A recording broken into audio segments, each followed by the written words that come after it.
everyone, welcome to the market outlook for the week. Gaurang Shah here from Geojit Financial Services, and as I speak to all of you all beginning this week, Monday morning at around about 10:45, 11 o'clock, markets are holding out in the green trajectory.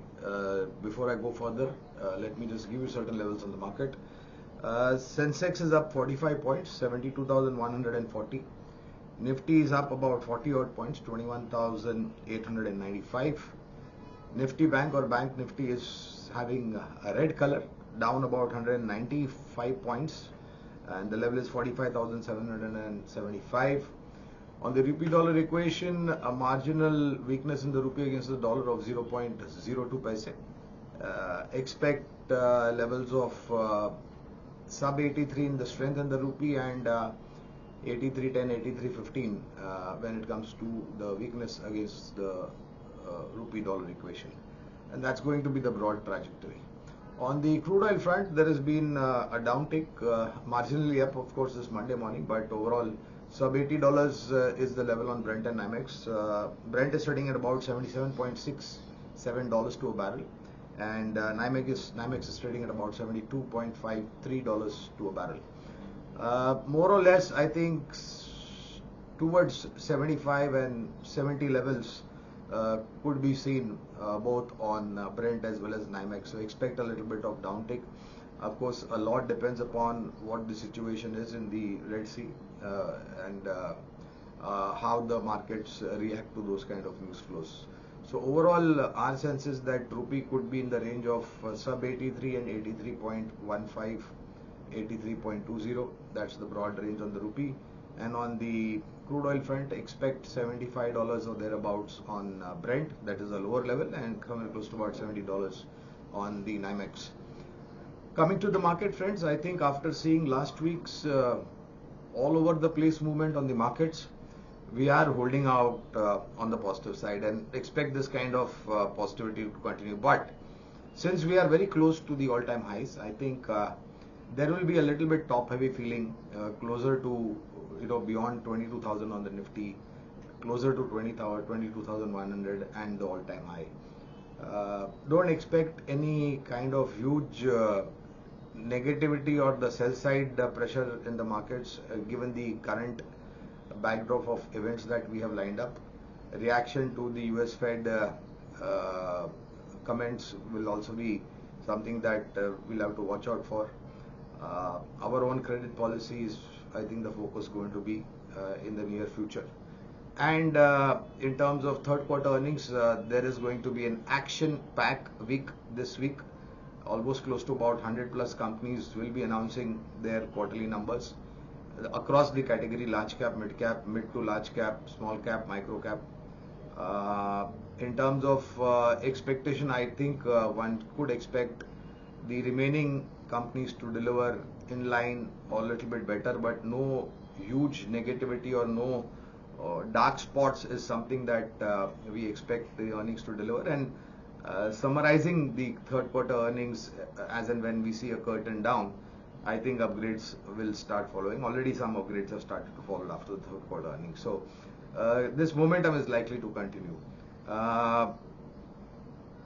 On the global front, I think cues will be taken in form of what the data points are going to be suggesting from there, and accordingly the markets over there will react, and so will we react to it. But expect a range bound week. If you ask me in terms of the lower levels on the Nifty, I think 21,600 to 21,700 could be the lower level where the markets will try to find a floor. On the higher side, 22,000, 22,100 is the level wherein we'll see a little bit of top heavy feeling, and expect markets to consolidate in these two zones, plus or minus 50 odd points in case if there is some development on global or local front. So trade with a positive bias, but at the same time, if you have short to medium term view, then I think closer to 22,000, 22,100, it will always be prudent to take some money home. And on lower levels, 21,700, 21,600, I think you should possibly look at opportunities of identifying investable ideas. Now, as always, whenever we speak to you every week, we give you two investment ideas. this Monday morning also we have two of them. One is from the fertilizer sector, Chambal Fertilizer.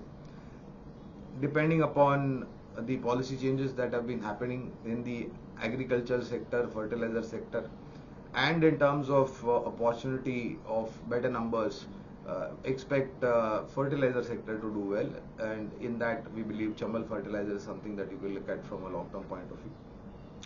Second one is from the much spoken about space in the third quarter earnings with a little bit of disappointment, and that is FMCG. And the stock is Dabur India, friends. This company has got almost about more than 150 plus Ayurvedic herbal products in the market.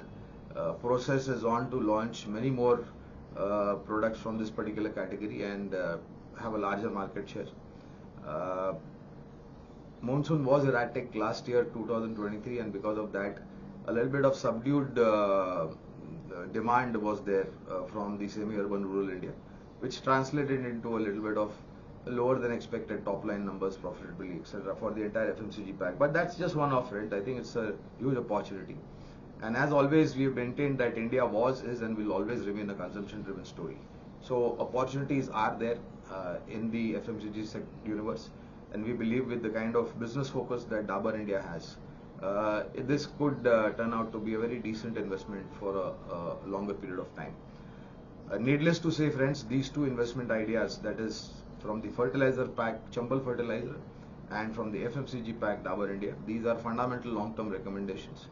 Start accumulating at current levels. Markets are not going anywhere in a hurry, so you will get opportunity at lower levels to add to your investments, but please have longish time horizon, at least year and a half plus, to have any meaningful kind of return from these two investments. Thank you very much for your patience hearing, and I'll see you again next week. Till then, take care. Bye bye.